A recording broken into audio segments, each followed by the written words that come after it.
So I wanted to share this with you. It's a really great conversation between Rania Khalek and Professor, which I don't have his name in front of me, sorry, but you'll hear it during this interview. And I've taken excerpts out of Breakthrough News so that you can hear Rania talking about the current murdering of Palestinians by the genocidal Israeli apartheid state. And that's not taking it too far to say they're genocidal. So I think that you'll find this informative. I certainly did. And it's via Breakthrough News, and I'll leave a link to Breakthrough News so that you can subscribe to them because it's a really great channel. So check this out, and it's probably going to be a little bit long, but there's really nothing that she was saying and that these different guests were saying that's really, I think it's all very informative. So stay tuned. There's 2 million Palestinians in Gaza. They have nowhere to run, nowhere to hide. They don't have bomb shelters. They can't leave because they're under air, land, and sea blockade, and Israel doesn't let them leave. That's why we call it an open-air prison. It is intentionally de-developed. Every few years, Israel goes on this bombing rampage in Gaza because it's a part of their ongoing policy to do what they call mowing the grass. Yeah. Mowing the grass. That's how they talk about Gaza. Mowing the grass. And when they say mowing the grass, they mean hitting civilian targets, hitting not just Hamas, hitting civilian targets, hitting apartment buildings, hitting families in their homes, killing children. And breaking news here. AFP is reporting that Israeli troops are on the ground in Gaza. It certainly looks as if there may be a ground invasion coming on here in Gaza. They've been massing all day here. We are going to continue to bring you information. More on this later. This is a developing story, but at least according to AFP, breaking news here, the Israeli army confirming to AFP that they have entered Gaza. There are, quote unquote, troops on the ground. Airstrikes have already been intensifying. The death toll in Gaza is at least 103 as of a couple hours ago. So we're going to bring you this and continue to bring you this as we learn more. We've got a lot more on Palestine. I think we'll probably learn a lot about this even really in just the next 20 or so minutes. But it does appear that there may, in fact, be a ground invasion starting there in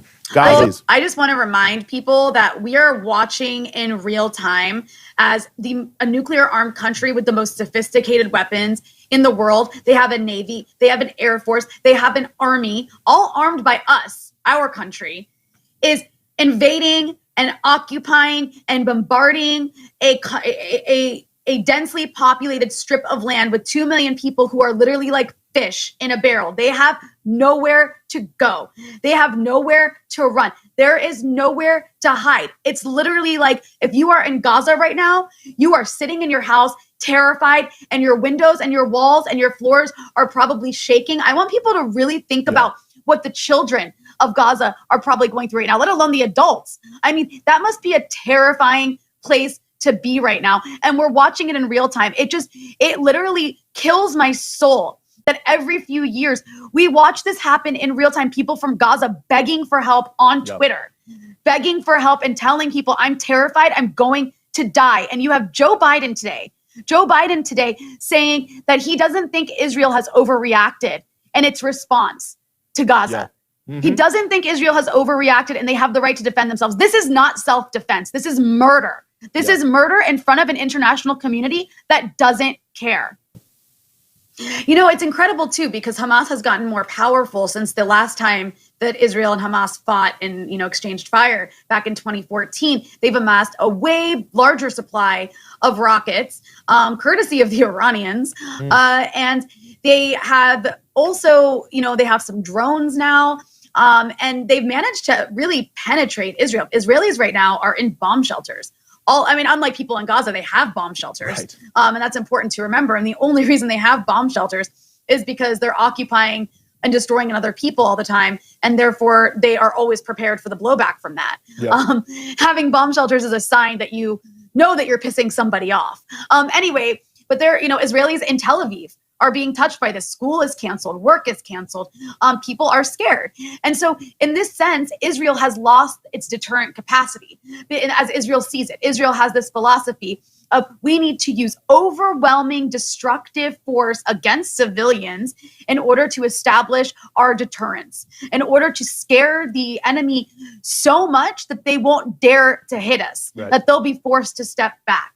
And so Israel feels it has lost its deterrent capacity to some extent. But what's interesting about what's happening right now is inside Israeli cities, inside what others call 48 Palestine, right? The area that is considered, actually Israel, recognized as Israel by the UN, an area where about a little over 1 million Palestinians live as citizens in Israel, people who were not ethnically cleansed in 1948 or 1967. There have been massive protests and riots because of deep social unrest across these cities. And we're also seeing these kinds of roving gangs of, Jewish lynch mobs, searching and hunting for Arabs to attack. Yes. They're destroying Arab storefronts, destroying Arab property, chanting death to Arabs and other genocidal chants and sort of like Jewish chauvinistic, ethno-nationalistic chants. And so this is happening all across Israel. And this particular development poses a huge security threat to Israel. And as a result, the Israeli government is saying that they need to hurry up with Gaza and end it soon to focus on what's happening inside Israel. So a part of what we're seeing right now, it seems, is that the Israelis are very, very quickly trying to restore their so-called deterrent capacity by just using completely overwhelming force in Gaza from now, maybe for the next couple of days, so they can end it quickly, so they can move on to deal with what basically an uprising, as well as very dangerous intercommunal violence taking place inside Israel. No. Netanyahu diverted the Israeli border police who operate in the West Bank to come in to Israeli cities to put down the unrest. Wow. And what's going on is also extremely shocking because you have a few different things happening, right? There is a class element to this. There are areas like Lod, like Bet Yam, which is a predominantly Jewish area, where these are very working class places where Arabs and Jews live. And there's also in a place like Lod, there's a lot of criminal activity, a lot of like sort of underground gang stuff, selling of drugs and whatnot because of economic neglect, right? So you have a couple things happening. You have Jews and Arabs attacking and fighting each other who are just like working class Jewish and Arab youths. And of course, the Jews in this instance, because it's the state of Israel, are taking on this sort of ethno-nationalist, chauvinist attitude. Let's go find Arabs and attack them and be strong. There's a little bit of that happening on the Arab side, but you know what? They're the minority and they don't really have the capacity to go around, attacking Jews at will like that. And there's also the element of the police. The Israeli police are coming in and in some cases protecting these Jewish mobs as they attack Arab storefronts and property. I think we have a few clips of this that we can get into, but it's also important to note the other element of this. And I encourage people who are watching this live stream, keep watching it. But afterwards, we've done a couple of interviews on Breakthrough News that you can find on our YouTube page with two excellent sources on this. There's David Sheen, journalist and expert on Israeli right-wing religious extremism, as well as Gideon Levy, renowned Israeli journalist and author and leftist who's has a very, anti-Zionist take, has also done a lot of reporting from inside 48 Palestine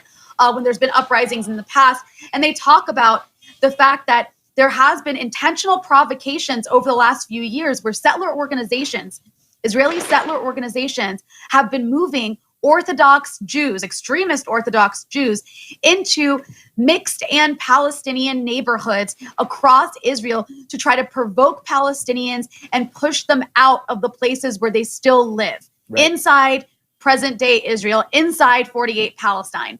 So in addition to the sort of like working class communal violence I just described, you also have roving gangs of religious Jewish extremists literally hunting for Arabs to lynch. Yes. There's a video of a guy that's been making the rounds from a place in Israel called Netanya, which I believe is mostly Jewish. In his car, the guy looks like ISIS. He's this like super messianic religious guy. And he's got music on in the background, which is a little bit not so ISIS, but he's got music on in the background. And he's driving around proudly calling for people in the neighborhood to tell me where the Arabs live. Tell me where the Arabs live so that he can attack them. There's videos like this, just like horrifying, disturbing videos. I'm sure people who are watching this stream have probably seen many of them on Twitter. And this speaks to something new. This kind of actually, we've seen it over the years. There's been death to Arabs rallies. There was a lynching by Jewish extremists back in 2014, which precipitated the war in Gaza of Mohammed Abu Khader. But this seems to be becoming the norm across Israel. It's really coming out right now. And just to imagine being an Arab Israeli right now, to be a Palestinian citizen of Israel, when there's people who literally want to lynch you, who have the backing of the police and of the state, that must be a very terrifying position to be in. Yeah, I think so, absolutely. And in addition to AFP, Here's the guy. I'm sorry, Eugene. Can we? This guy. And what is he doing again? He's calling for people to lead him to basically where the Arabs live in Netanya. He's asking for, I can even tell you I have a translation of this somewhere, but basically that's what he's calling for. He's asking people to lead him to the Arabs who live there, and then people are dancing and celebrating and chanting just death to Arabs around him. Yeah. Wow.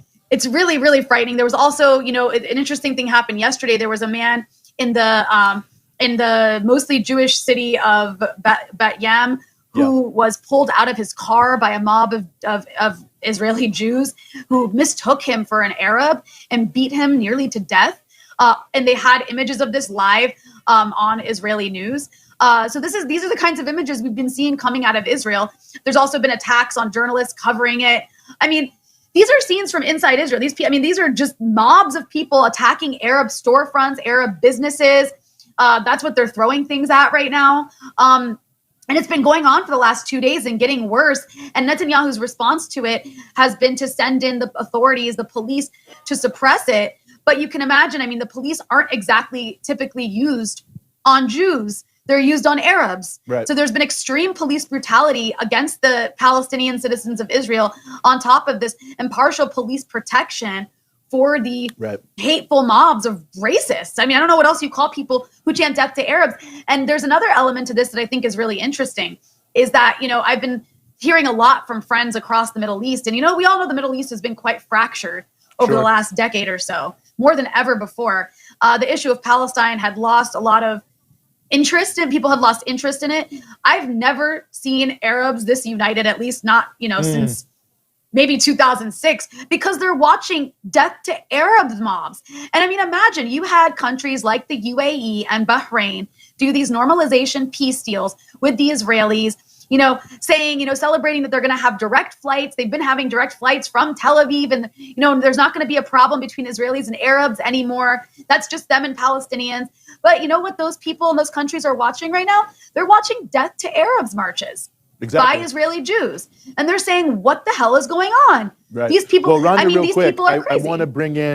I want to remind people there's also still a pandemic going on. Unlike Israelis who have mostly been vaccinated, people in Gaza have not. Their hospitals are already understaffed and under-equipped because of the blockade on Gaza. And put COVID on top of that. People are still dying of COVID and getting COVID. And then add to that is massive Israeli airstrikes. And we know from the last war on Gaza in 2014, the 51-day-long war, the Israelis killed some 2,200 Palestinians. Some 80% of them were civilians, not involved in fighting, and over 500 of them were children. In 2014, Israel managed to kill over 500 Palestinian children in Gaza in the course of 51 days. And I just want to remind people of that, because that's what, when we talk about Israel bombing Gaza, that's what we're talking about. There is no area of Gaza that isn't civilian infrastructure, because it's so densely populated. Israel bombs entire apartment buildings. Israel, during the last war on Gaza, partially or in whole, killed 140 Palestinian families. Partially or in entirety, killed whole Palestinian families, 140. So I want people to think about those numbers when they think about what the people in Gaza must be experiencing right now, because Israel has precision-guided missiles, and it uses those precision-guided missiles to explicitly target civilian infrastructure.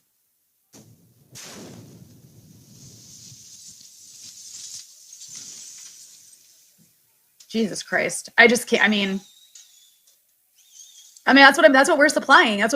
That's American weapons doing that. American supplied weapons are destroying this place that has been blockaded for over a decade. The UN was warning people years ago, by 2020, Gaza's water will no longer be drinkable. It is 2021. Gaza is still under air, land, and sea blockade. Gaza does not have an army. Gaza does not have a navy. Gaza does not have an air force. Gaza has homemade rockets. That is what Gaza has. Let me ask you this. I don't think that that's a possibility right now. Israel is stretched quite thin at the moment, dealing with internal problems with the with the communal violence we mentioned earlier, dealing with rockets raining down from Gaza. And, Gideon Levy, the Israeli journalist and renowned leftist that we interviewed for Breakthrough News a couple days ago, people can go watch that interview. I actually asked him about this. I actually asked him if the issue of Hezbollah was on the radar of people inside Israel, if it's being talked about at all. And, he told me that having witnessed the Israeli society, having witnessed the fear after all of these, homemade rockets from Gaza have been launched all across Israel and having to spend days in bomb shelters, they're thinking to themselves, you know what? Hezbollah is way more powerful than Hamas. Hezbollah has way more sophisticated weapons than Hamas. And not only that, Hezbollah has spent the last several years learning how to do offensive operations alongside the Russian military, one of the best militaries in the world, in Syria. And as a result, they've become a much stronger conventional force. So they've moved beyond just being able to do guerrilla warfare. They have, if they were to get into a war with the Israelis, they would be able to penetrate northern Israel, and they would be able to launch offensive attacks in a way that Israelis are not prepared for. Israelis do not handle casualties well. They can't handle it for that long. And they haven't ever had to experience fighting against an enemy that's really been able to put up that strong of a military response. So if the response right now from Hamas has had this much of an impact in terms of forcing Israelis to stay home in bomb shelters, they have exacted some casualties. We have seen the Iron Dome has worked kind of, but not as well as it maybe should have. So there have been a lot of rockets that have landed in Israel, a lot. They're definitely thinking twice about wanting to start a war with Lebanon, because that would mean a war with Hezbollah, and that would mean a real war, like a big war where Israelis would in fact pay a price in a way, and unlike they do when there's a war with a ghetto to the south of them that has 2 million people trapped in it and no actual ability to do any offensive maneuvers. Well, this happens, and this is what I'm always amazed by, is there always is this support from people on the ground almost everywhere. And that's really, really important. Those marches of solidarity, they do mean something, because as much as our Western governments fund and back Israel unconditionally, and we all know why, because Israel is just an arm of Western imperialism in the Middle East. And that's why they're allowed to do whatever they want with almost no consequences. But despite that attitude from the governments that we really don't have the kind of democratic control over that we're told we do, it's very, very important that working class people, that average people across the US, across Europe, across the global South demonstrate their solidarity with the people of Palestine, because this is about more than just Palestine. This is about imperialism. This is about an attack on oppressed people who are used as lab rats to create methods and weapons of domination and control that then get used all around the world, having been used first on Palestinians. And this is about colonialism. Israel is one of the last 20th century style settler colonial entities still carrying out its colonial project in that sort of traditional way. And that's one of the reasons that it has so much support from other settler colonial countries. When they talk about shared values, that's the biggest shared value. In so many ways, Israel is just an extreme version of what America is, what Europe is, which is this settler colonial chauvinistic attitude that wants to genocide the native population. And so we need to always remember that that's the root of this conflict. This conflict isn't just a religious conflict as it's always portrayed. It's not even, it's not a land dispute. It's a conflict of Western-backed, European-style settler colonialism in the Middle East, an effort to assert control over this region using a settler colonial chauvinistic state that is trying to disappear its original inhabitants. Benny Gantz, the defense minister, who was also promoted as like the liberal candidate against Netanyahu years ago. He was going to this is what he said. Yes, what Benny Gantz, the liberal of Israel, said yesterday was, if citizens of Israel have to sleep in shelters due to Hamas rocket attacks, Israeli Defense Minister Benny Gantz said late Wednesday, then, quote, Gaza will burn. So I just want to note that the Israeli Defense Minister openly threatening war crimes. Yep. Gaza will burn. That is an open threat to a war crime. And that's what's happening right now. They are lighting Gaza on fire. Yep. Yeah, I mean, this is what the Israelis call mowing the grass, right? This is a strategic policy by the Israelis to every few years go in and cut down. That's what they cut down weeds. They look at the resistance in Gaza as weeds. They need to go cut down their supply and destroy their population a little bit. And again, I want to remind everybody, I think it's important, like I can't reference these numbers enough, that in 2014, the Israelis killed 2,200 Palestinians in the course of 51 days in a war on Gaza in 2014. Among those 2,200 Palestinians, over 500 were children. The vast majority were civilians.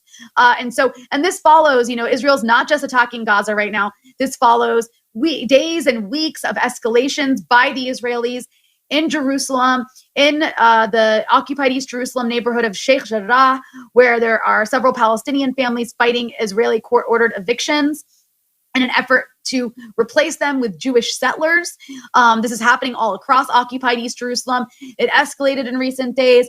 We've also seen attacks on the Al-Aqsa Mosque, the third holiest mosque in Islam, very important site for Palestinians. And on top, the Al-Aqsa Mosque has been attacked by both Israeli police as well as settler groups who are part of the Temple Mount movement, which is an extreme messianic movement that seeks to demolish the Al-Aqsa Mosque and replace it with a third Jewish temple to bring about the end times.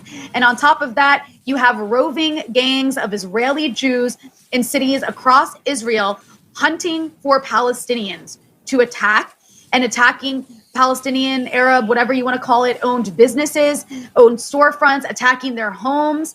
And in some cases, they're doing it under the protection of the Israeli police. So in some cases, this is state-sponsored lynch mobs. That's what we're watching take place across Israel. Palestinians are under attack at this moment from the river to the sea. But it's also important to remind people that while this is taking place, there is a great deal of resistance to it.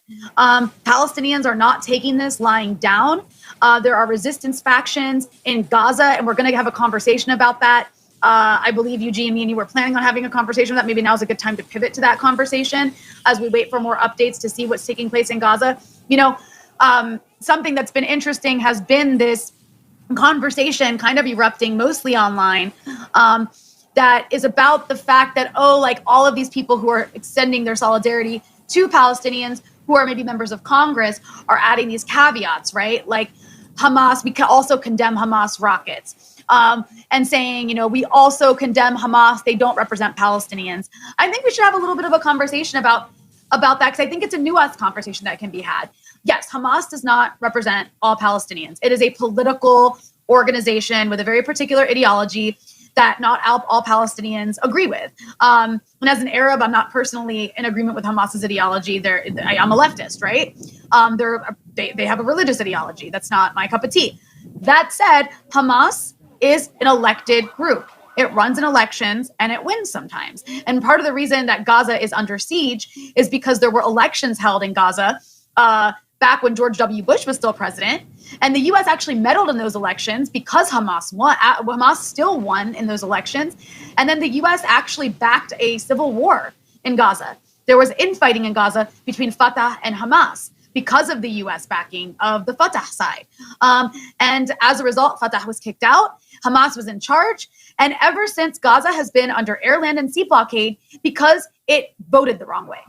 So that just goes to show you that's the hypocrisy of America, right? Is we support democracy until people vote in a way we don't like. And that's what happened in Gaza. And so all of this blockade on Gaza has just been attempted regime change. Of course, that hasn't worked in all these years. Hamas is still in charge. Part of the reason that the Palestinian Authority canceled elections recently is because they're so unpopular and they feared that they wouldn't win and Hamas might. And so all of that is important context to understand. When people go around saying Hamas doesn't represent Palestinians, that's not true. Yes, they don't represent all Palestinians, but they represent a significant chunk of them. And on top of that, I just really quickly, I want to read a couple statements that were in the New York Times, interestingly enough. But to what I was saying about the idea that Hamas is an elected body, it does represent a certain segment of Palestinians, but even aside from the political element, when it comes to the idea of self-defense, Palestinians as an occupied people have the right to defend themselves, and that includes armed resistance. They internationally have the right to armed resistance. So we have to stop having this silly conversation in the West where Palestinians can only be celebrated and supported when they protest peacefully or non-violently, because that's one, not fair to ask of an occupied, colonized people, and two, it's actually their right to defend themselves with arms. So it's just, and it's also like saying someone's getting punched and punched and punched and shot at, and you'll only support them if they submit and take it. Like, no one takes it. No one's going to take that. No one's going to just die quietly. Mm-hmm. And they do, by the way. Palestinians do protest peacefully. For years, they were getting shot and killed at the border with Gaza and in the West Bank. But on top of that, a lot of Palestinians support, even if they don't support Hamas, they do support the resistance from Gaza, even when it's coming from Hamas's military wing. And I want to read a couple things that Palestinians who were interviewed by the New York Times said, because it kind of sheds light on what that means. So Mohammed Sapti, a 30-year-old motorcycle mechanic, was among the Gazans who left their homes after the airstrike subsided on Wednesday morning to see the damage. Quote, "The sound was very, very horrific," Mr. Sapti said. "It was like a state of war. It was the first time I ever heard anything like this." Was he scared? Yes, he said, but also glad to see Palestinians fighting back. Quote, "Our ambitions are not war. Our ambitions are security and peace. But we have to do this. We don't want to be hit and insulted. We have to hit back." And then there was from another Palestinian, "But in a period when Muslims pray for forgiveness and a good coming year," talking about Ramadan, "the cycle of retaliation playing out in Israel and Gaza this week has bred bitterness." Mr. Issa recalled standing by a window of his home Tuesday evening and watching the rockets take flight. "I was praying from my heart that the rockets reached the heart of Tel Aviv," he said. So I think that those comments are important to understand where people in Gaza, where Palestinians in Palestine are coming from. You know, they're watching their people, and in some cases they are the people that are being bombed. They're being carpet bombed. So there's nothing unique or crazy about Palestinians firing back. That is what happens in war, and it would actually be strange if they weren't firing back. That's what would be strange, because in any situation where people are being murdered, where their children are being murdered, I just don't understand. Like, why is it that Palestinians don't get the same right to self-defense? Like, Israel carpet bombs children. It's called self-defense. Palestinians fire back, and like the West freaks out and calls it terrorism. It's just complete hypocrisy. It's blatantly discriminatory. There is rioting taking place, but I will remind people of the social upheaval we saw in the U.S. last year in Black communities that are economically neglected and dealing with police brutality and police killings on a regular basis, who are reacting to the murder of George Floyd. These are the Arabs who may be rioting, right? That is not a wrong word to use in some context. They're rioting because we've talked about this before on this show. There are 50 laws inside of Israel that explicitly discriminate against non-Jews. Arab Israelis, as they're called in popular culture, Palestinian citizens of Israel, are second-class citizens. They don't have the same rights as their Jewish counterparts. Their neighborhoods are poorer. They have lesser jobs. Their educational institutions aren't as good. They are essentially, they're a minority that is discriminated against. And so part of the protests that we're seeing weren't just in solidarity with what's happening to Palestinians in Jerusalem or Gaza. There were also people of Palestinian descent inside Israel expressing their frustration at their situation in that country. There's a video that I wanted to show, if we can get that up. There's a clip because we were talking about whether Hamas represents Palestinians, or the rocket fire, being condemned, and how Palestinians might feel about it. And there's this video of this child in Jerusalem. He is responding to the taunts of an Israeli settler. Can we get that video up? Because I think it's important. It's what he says is in Arabic, so I'll just tell you. So this is funny because this child is walking by settlers, this Palestinian child, and he turns to them and he says, "We shelled you," because they're like chanting some crazy slogan. And it's funny because it's a child, right? It's a child who's like standing up to these like settler extremists. But also it goes to show you that people in Jerusalem, there's a portion of them who saw that rocket fire as defending them as Palestinians. And I'm loving being able to have you on with us. And so obviously, I'm sure you've been, as we all have been, watching this Israeli insane escalation against Palestinians. And I kind of want to bring it out to the broader region. I've been hearing a lot from friends of mine from across the Middle East, from Iraq, from Lebanon, from Palestine, from Syria, I'm curious with you, what has been the reaction from your view around the Arab world at the scenes that we're seeing coming out of Palestine? The first thing I want to say and caution against, Rania, because I was listening to the newscasts and so on, is that we should be very wary about being deceived by Israeli propaganda. At a time of war, especially in recent wars, the enemy, and that is Israel, has been purposefully misleading the population of the world. And I think they do that because really they are very scared. Encounters with Arabs are not what they used to be when I was young. Today I was talking about that in Arabic on Twitter. I said, when I was young, during the days of the PLO and the Lebanese National Movement, and these are the people that, my ideological comrades and so on, I mean, we were not very effective. We were disorganized. We were impulsive. We did not have a good military effectiveness against the enemy, even though we were supported by a variety of countries. I don't want to explain why that is, but it's very clear the resistance today in Lebanon and in Palestine is 100 times more effective than it was. I mean, the enemy has been humiliated on the battlefield. The best example of that, Rania, is in 1982, the Israeli enemy invaded Lebanon, and within hours, they were at the outskirts of Beirut.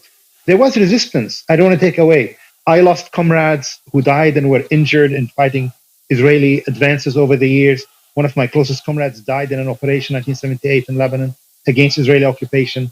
But it was nothing of the scale of what we have today, especially in Lebanon.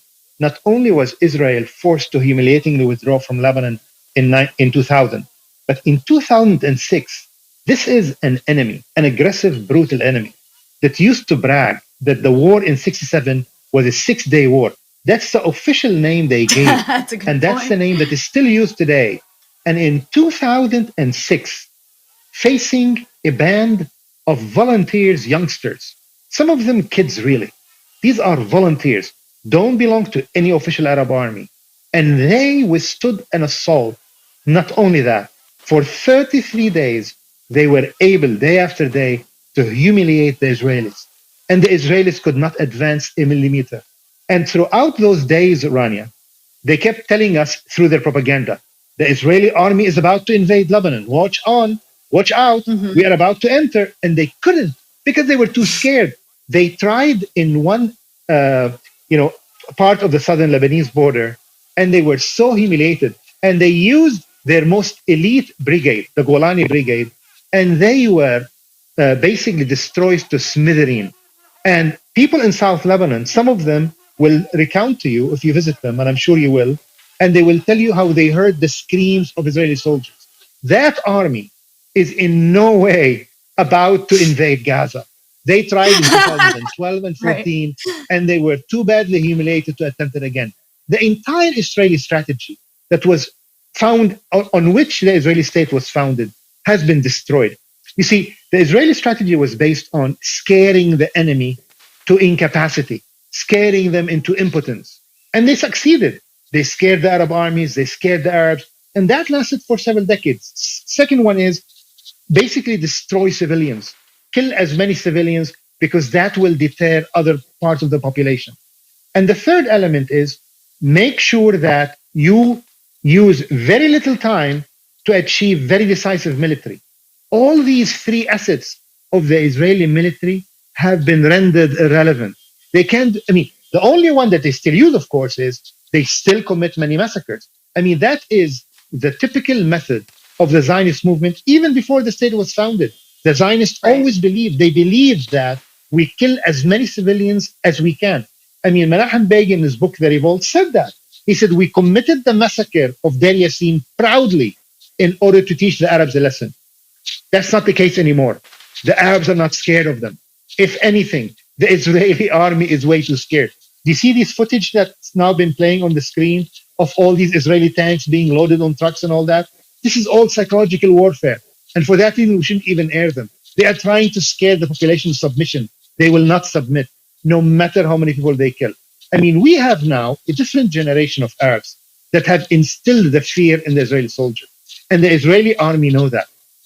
Of course, the Biden administration is telling the Israelis in no uncertain terms, we will let you have a day or 2 days, 3 days, kill as many Arabs as you want, commit as many massacres, perpetrate many war crimes, but after a while, we're going to stop you, see what you can achieve. But they did that in 2006 in Lebanon for 33 days. And victory eluded them day after day. And they were humiliated. And for that reason, they have been too scared to advance into Lebanon or attack Lebanon. In my childhood, Israel would attack Lebanon on a weekly basis. Look at Lebanon today. They wouldn't dare. I mean, they fly over Lebanon. They try to sometimes try to do engage in skirmishes and so on, but they are scared. And they are scared in Gaza as well. I mean, this is a band of terrorist army that basically are scared of the civilian population. Imagine when they face these trained, these experienced resistance fighters in Lebanon or in Palestine. Now, to answer your question, which I haven't forgotten, is the reaction, Rania, has been overwhelming. The entire premise of Thomas Friedman, even though he's a liar, I'll tell you why in a second, Thomas Friedman, Dennis Ross, the peace process functionary and its industry, deal of the century, Jared Kushner, the premise, and of course, and the premise of the Saudi regime and the United Arab Emirates regime, that the Palestinian cause is dead. Remember Fuad Ajami, he used to say that all the time? Yes. All those who believed and promoted the Palestinian cause is dead. It has been proven on social media. It is as alive as ever. The solidarity that is manifested by Arabs today on social media is one of those occasions where Arab nationalism appears in full force. Today, I heard from many Saudis, and you know how dangerous it is for Saudis to email me and communicate with me from Saudi Arabia? It is really dangerous. And I always tell them, please erase your email, erase your messages. Today, I received many messages, and all of them said the same thing separately. And you know what they said? Today is a religious holiday, a big one for Muslims around the world. And it's very big in Saudi Arabia. And with this day of Eid al-Fitr, which celebrates the end of Ramadan, they told me when we gathered around families and relatives, all of them are saying the same thing. How can we help our brothers and sisters in Palestine? There is so much compassion, so much passion. It's the same in United Arab Emirates. The regimes have not been able to contain. For that reason, the normalizing regime are very awkward and nervous right now. They are very anxious to the point. Yeah, normalization was supposed to lead to more peace, right? And look what's happening. Exactly. That's what it must be a huge embarrassment. No. I mean, it's even funnier than that. I mean, the U.S. government, and that includes Democrat and Republican. There's no difference between them, in my opinion, and I'm sure in yours. The Democrat and Republican basically believe that if we make peace with Saudi Arabia and United Arab Emirates, the entire Arab population will follow suit, as if those despots speak for anybody except embezzlers, crooks, and sleazy men with wealth and palaces around the region. In reality, the young people of the Arab world are still as passionate about Palestine. Look at the countries where there is more freedom than others, like Kuwait. Kuwait has been on the forefront, protest, social media, donation, fundraising, and so on. I mean, that's happening even when it's illegal. It is illegal to speak for Palestine in Saudi Arabia today. And the first day and the second day of these events in Saudi Arabia, the number one hashtag was Palestine in our cause. The Saudi regime was so freaked out that they collaborated with the United Arab Emirates to activate their bots on Twitter so that they will make the first hashtag the next day, Palestine is not our cause. They are nervous. They are scared. Somebody like Thomas Friedman, and I mentioned it before, people like that have been saying all along the same message.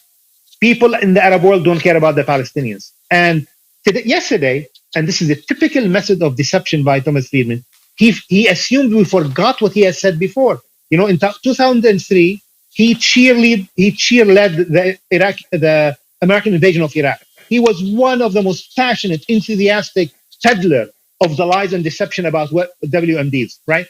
And a few years later, after the invasion failed miserably, he came to say, I oppose the invasion now, right? He's doing the same thing. Yeah. Yesterday he said, well, people should know that the Palestinian cause is not dead.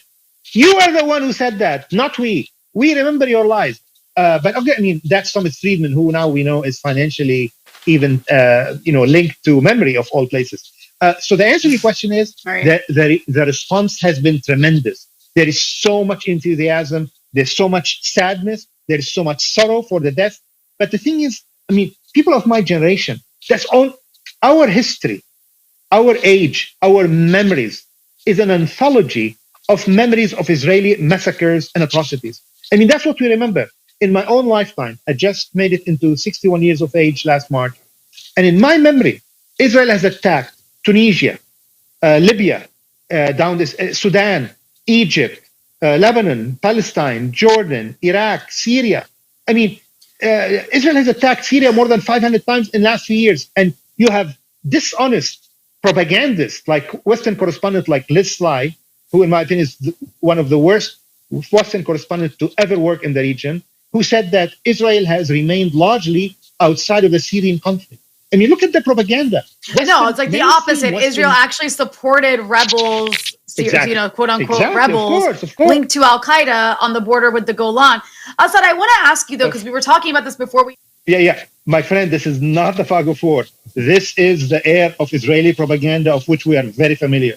We are too familiar with their lies. We are too familiar with their deception. So whenever they say, we are going to be in Gaza, we are entered Gaza, we have seen that for 33 days in Lebanon, and they did not dare enter. They will not dare invade. They are too scared.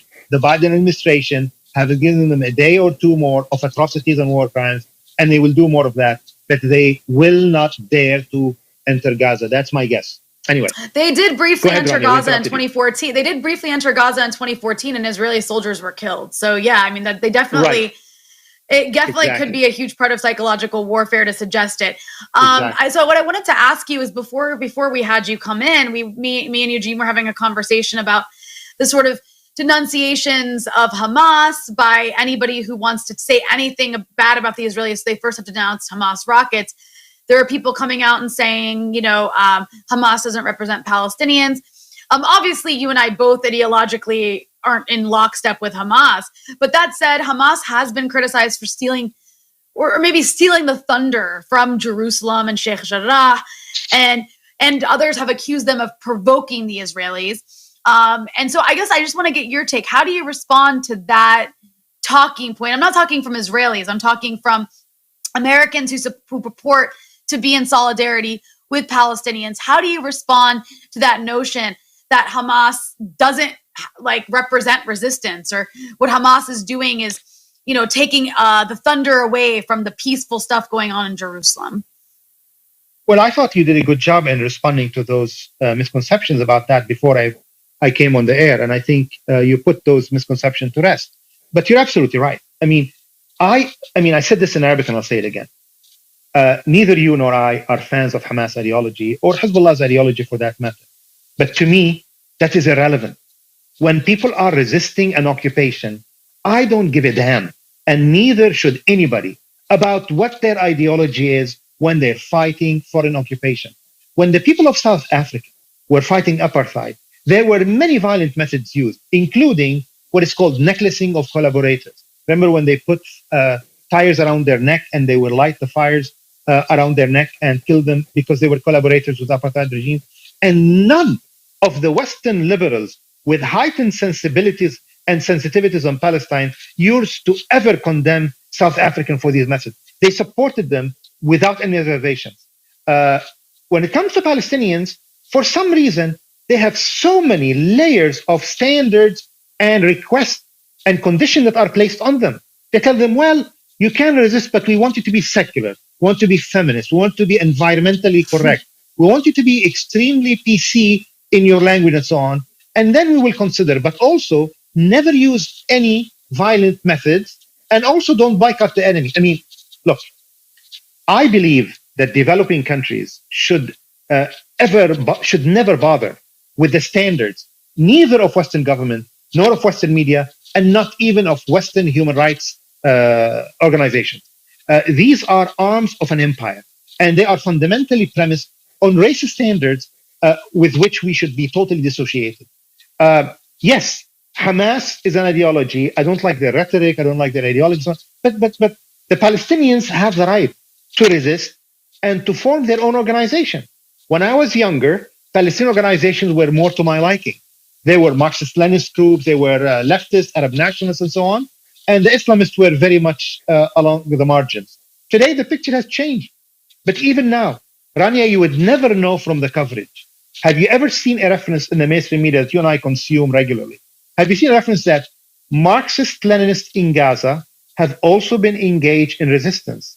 that they have No. also lobbied missiles in defense of Gaza. Well, I'm here to say that the Abu Ali Mustafa group, which is a military arm of the Popular Front for the Liberation of Palestine, which is a Marxist-Leninist organization, have also been participating. But that doesn't make it to the media because they only want to focus on Hamas, because it makes it easier to demonize the entire Palestinian population on the basis of one group. But look, I have seen this game before, and I don't want to play it again. Because back in the 1970s and 80s, I used to be asked this question, but what about the PLO, and what about Yasser Arafat, and so on? And I always detested Yasser Arafat, and I always say, that is irrelevant to me. The question is, do people have the right to resist or not? And I say, they have the right to resist, and it's not for me to tell them, you have to espouse secular Marxist-Leninist ideologies and be very feminist. I wish they are feminists and all these things, but that is not the question. The question is, when the French resistance was engaged against the Nazis, nobody ever, when they look back, put any standards or judgment on them. In some cases, the French resistance used to go to a collaborator's home. Not only they will kill him, they would kill their wives and their children, and in some cases, dogs and their pets. The French resistance, after the war was over, they went to women who even drank beer with German soldiers, and they paraded them, and they shaved their head, and they shamed them in the streets of different French towns and cities, and they spat on them, and they hit them, and they stoned them. And in some cases, they killed them. Nobody says the French resistance was bad. It is remembered as one of the most heroic episodes of Second War history. I believe that for Western liberals to try to impose certain standards that never been imposed on any people under occupation is entirely audacious, but also racist. Because they apply certain standards to Palestinians that they've never applied to any other people before. Right. No, that's an excellent point. And I'm actually glad I asked you because I think you articulated it in a way that I couldn't quite. And I have one more question I'd like to ask you, Assad, and that's about this issue of what's going on inside 48 Palestine, where you have these, roving gangs of lynch mobs trying to find Arabs to attack. And I'm curious, have you ever seen this level of communal violence in present day Israel, in 48 Palestine, among Jews and non-Jews? And to what do you attribute it happening now? Because obviously Palestinian citizens of Israel, Palestinians in 48 Palestine have been discriminated against since Israel's founding. So what is it? What do you think is happening now that's caused this to take place? Is it more about the level of hate on the Israeli side growing greater and more extreme? What do you attribute it to? I think because it's generational and because of my age, I do not see what is happening as new or novel in the history of Zionism. I believe that Zionism has always been characterized with the use of force by various population segments, official armed and unofficially armed, against the Arab population. The Arab population has been subjected by force. And let us remember, the Israeli Zionist state has imposed military rule on the Arab population and the Palestinians inside 1948 Palestine from 1948 until 1966. So basically, what armed bands of Zionists are doing in the streets have been done by the Israeli army, have been done by the Israeli police. That's the only new now. And those, so-called civilians, these are also members of the Israeli army. So there's nothing new. It is the clothes that they are wearing that is different. But the Arab population has always been terrorized by the non-Arab population of Israel since the founding of the state. And also what is significant is, let us remember that the Palestinians inside 1948 Palestine have always believed that they are Palestinian, first and foremost. And most importantly, if anything has been proven to the public in the last few days, is that the Palestinian people are one. Whether they are in San Francisco, whether in Haifa, in Lod, the birthplace of George Habash, this great Palestinian leader, or they are in the West Bank and Gaza. And they are showing it every single day. And the Israeli state is now resorting to the population that is not Arab, the Jewish population of Israel, in order to inflict harm on the Arab population. But this has always happened. The Zionists have done that against Arabs since the 1930s. In the 1930s, if you read even Zionist history of the conflict, like Walter Lecker in his big book, History of Zionism, he said in 1935, all the methods of terrorism today that we talk about. I mean, count them one by one. Letter bombs, car bombs, bus bombs, throwing grenades in crowded markets. All these were first introduced into the Middle East by Zionist gangs in the 1930s and 40s. Right. They were pioneered by these Zionists. And for that reason, so terrorism is a facet of the state and of the Zionist movement since before it was founded. But I think what is significant today, I hope that all of us in the pro-Palestine community should from now on refrain from making these artificial distinctions, Israel/Palestine. This is Palestine/Palestine. It should always be seen as that.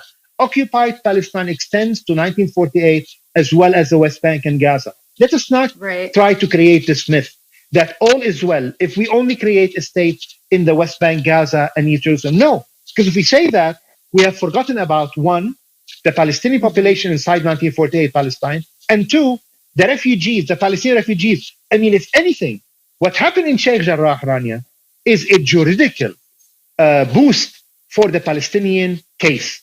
Because these few families are saying, we have deeds to these homes from before 1948. And I don't want to negotiate on behalf of the Palestinian people. I will say this, look, if your arguments is valid, we have millions of Palestinians who are ready to move in to homes and lands from which they were evicted by force in what is today Israel. Right.